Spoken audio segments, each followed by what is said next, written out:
नमस्कार दोस्तों, बात करते हैं आईडीएफसी फर्स्ट बैंक लिमिटेड की 42.2 का स्टॉक हो चुका है और 31 मिलियन शेयर्स यहां पर ट्रेड हुए हैं। बाजार आज ठीक-ठाक रिकवरी में रहा, हालांकि बैंक निफ्टी आज भी दबाव में ट्रेड करता हुआ दिखाई दिया, पर उसके बावजूद भी बहुत सारे स्टॉक्स में ठीक-ठाक रिकवरी देखने को मिली है। बात करेंगे इस वीडियो में कि बाजार जहां ठीक-ठाक रिकवरी में रहा है, वहीं पर आईडीएफसी फर्स्ट बैंक अभी भी लैग करता हुआ दिखाई देता है। स्मॉल पुल बैक है यहाँ पे, ऐसा नहीं है कि यहाँ पर कोई पुल बैक नहीं देखने को मिला है या रिकवरी पैटर्न नहीं है। बट हाँ, बहुत कम रेंज यहाँ पर बनी है, तो क्या आपको यहाँ पर खरीदारी करनी चाहिए? जिन लोगों ने ऑलरेडी बाय किया हुआ है और लॉस में हो आप, क्या खबरें हैं स्टॉक को लेकर के, कंपनी को लेकर के क्या खबरें हैं, कब तक ये ऊपर जाएगा? स्टॉक स्पेसिफिक अगर खबरों की बात करूँ तो वहाँ पर क्या है? और बाजार से संबंधित कौन सी खबरें हैं जो आपको आने वाले दिनों में एक अच्छा खासा मुनाफा करवा सकती हैं? चलिए शुरू करते हैं इस वीडियो को। और उससे पहले अगर आप चैनल पे नए हो तो प्लीज चैनल को सब्सक्राइब कर दो and hit the bell icon ताकि आपको नोटिफिकेशन मिल सके। चलिए स्टार्ट करते हैं। फर्स्ट ऑफ ऑल मैं डेली चार्ट आपको दिखा देता हूँ यहाँ पे आईडीएफसी फर्स्ट बैंक का, और साथ में हम बाजार की भी बात कर लेते हैं पहले। ठीक है, बाजार आज ठीक रहा है आपका, और 15 मिनट कैंडलस्टिक पैटर्न अगर मैं दिखा दूं आपको यहाँ पर, देखो बाजार में शुरुआत अच्छी नहीं हुई। मैंने आपको कल भी बोला था कि 2 दिनों का वीकेंड जो रहा है आपका, उसमें पैनिक क्रिएट हो जाता है, पैनिक मोमेंटम बन जाता है एक तरह से। और उस पैनिक की वजह से बाजार में क्या होता है कि मंडे जब खुला आपका बाजार, सभी को लगा था कि मार्केट में गिरावट होगी, एंड वो जो प्रेशर था, वो जो प्रिजम्पशन थी आपकी, उसकी वजह से ही मार्केट आपका लोअर एंड पर खुला। ये बहुत 16,400 16,500 के आसपास का सपोर्ट लेकर के यहाँ पर खुला था, जो नॉर्मल इसका सपोर्ट लेवल बनता है यहाँ पर। और उसके बाद हालांकि एक अच्छी बात ये रही कि यहाँ से एक अच्छी खासी रिकवरी यहाँ पर देखने को मिली है, बहुत बढ़िया रिकवरी यहाँ पर आई है। ऑलमोस्ट 0.75% के आसपास की बाजार आज रैली में रहा है। मुझे लगता है कि बाजार में जिस तरह की खबरें आ रही हैं, चाहे वो रशिया यूक्रेन को लेकर के हो, चाहे वो ब्रेंट को लेकर के हो, यहाँ से बाजार थोड़ा सा सेटल डाउन करता हुआ दिखाई दे सकता है। हालाँकि मार्केट की जो खबरें हैं वो अभी भी आप ऐसे देख सकते हो कि ठीक है, अभी पूरी तरह से वो तय नहीं हुई हैं, बट स्टिल यहाँ पर कुछ आशा ज़रूर है, कुछ होप है कि मार्केट यहाँ से कहीं सेटलमेंट की तरफ निकल सकता है आने वाले 1 आध हफ्तों में। ठीक है, अभी आईडीएफसी फर्स्ट बैंक की जहाँ तक बात रही, देखो आईडीएफसी फर्स्ट बैंक में अगर आपने पैसा लगाया हुआ है यहाँ पे, तो ये स्टॉक हालाँकि कंपनी के तौर पे अगर आप इसे देखो तो बहुत बेहतरीन कंपनी है, और मैं ऐसा नहीं बोलूँगा कि यहाँ पर पैसा लगा कर के गलती की है, बिल्कुल भी नहीं, क्योंकि ये कंपनी एक ऐसी कंपनी है जो इंडिया के बड़े-बड़े बैंक्स को टक्कर देगा। ठीक है?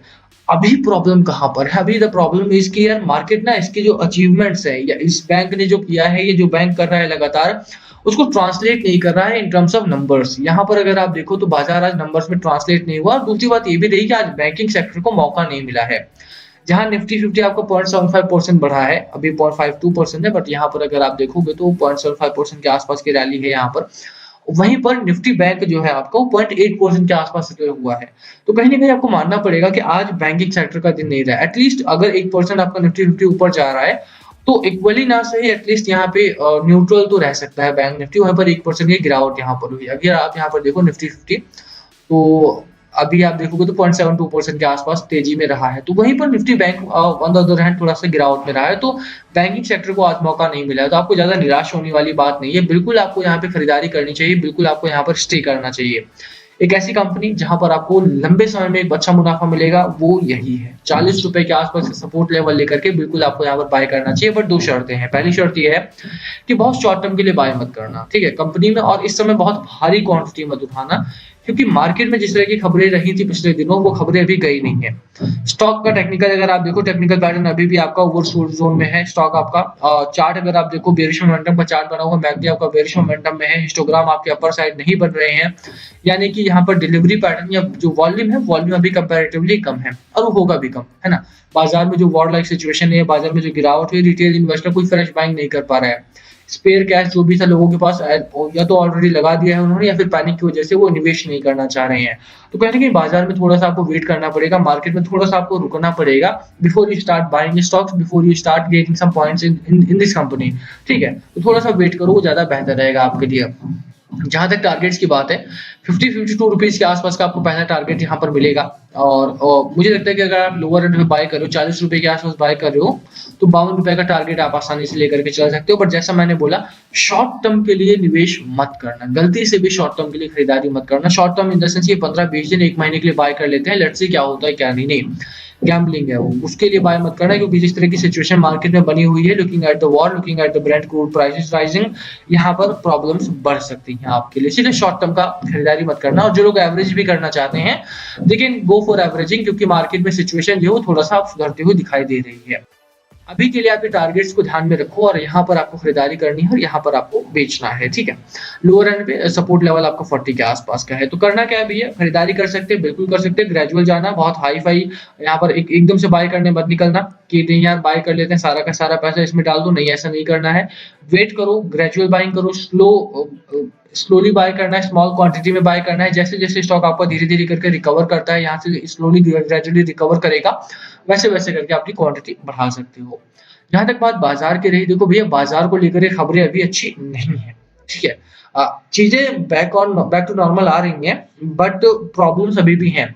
चाहे आप रशिया यूक्रेन की बात करते हो, अभी जेलेंस्की साहब ने बोल दिया है कि नहीं हम झुकेंगे नहीं, we will not surrender and we will fight. तो वहां से अगर आप देखो तो जैसा रशिया को लगा था कि भाई 2 दिनों में, 3 दिनों में, 4 दिनों में हम हमला करेंगे यूक्रेन के ऊपर और टैंक्स वगैरह को तोड़ के हम कीव तक पहुंच जाएंगे और उसके बाद मनमानी सरकार बनाएंगे वहां पे, वैसा हो नहीं पाया। छोटी कंट्री है बट उन्होंने हार्ड टाइम दिया यूक्रेन रशिया को।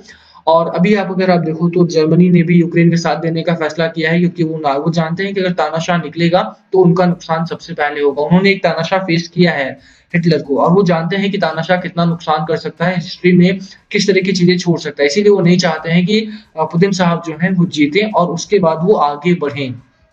अगर ऐसा होता है, और क्योंकि अभी अगर आप देखो इस समय पे तो जो ग्लोबल ऑर्गेनाइजेशन है, चाहे वो यूएनओ रहा हो चाहे वो नाटो रहा हो, उनकी बात नहीं सुनी है रशिया ने। सैंक्शन लगाना स्टार्ट किया है उन लोगों ने, बट सैंक्शन से इतना फर्क नहीं पड़ता है ना। तो वो चीजें भी आपको देखना पड़ेगा। अगर रशिया सक्सीड करता तो मे बी चाइना नेक्स्ट होता, मे बी यूरोप नेक्स्ट होता जो इस तरह की चीजें कर रहा होता।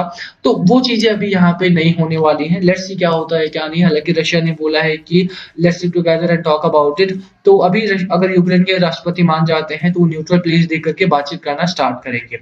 हालांकि ये एकमात्र प्रॉब्लम नहीं है आपके लिए। दूसरी प्रॉब्लम आपके सामने ये भी है कि तेलों का दाम बहुत बुरी तरह से बढ़ा है। $105 पर बैरल के आसपास आपका तेलों का दाम हो चुका है और लगातार ये दाम बढ़ रहा है। तो प्रॉब्लम्स यहाँ पर भी आपके सामने है।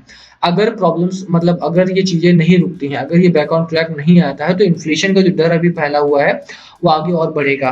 16 to 18% के आसपास डब्ल्यूपीआई इन्फ्लेशन अगर जाता है आपका, तो वो और प्रॉब्लम क्रिएट कर सकता है।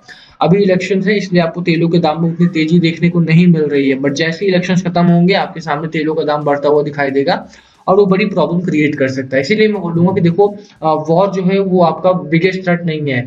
This one is the biggest threat about the market, क्योंकि यहाँ पे ये रुकने वाला है, इन्फ्लेशन रुकने वाला है। वॉर खत्म होने के बाद भी तेलों का जो डिमांड है ना, डिमांड कहीं नहीं जाने वाली है। और ओपेक कंट्रीज ने ऑलरेडी वहां पे अपनी प्रोडक्शन को बढ़ाने से मना किया है।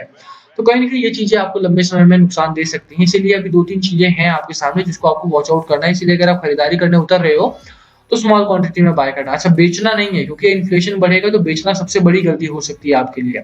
खरीदारी करो, होल्ड करो अपनी पोजीशन को। अगर आपने ऑलरेडी बाय किया हुआ है तो बाजार में अच्छी खबरें भी हैं और बुरी खबरें भी हैं।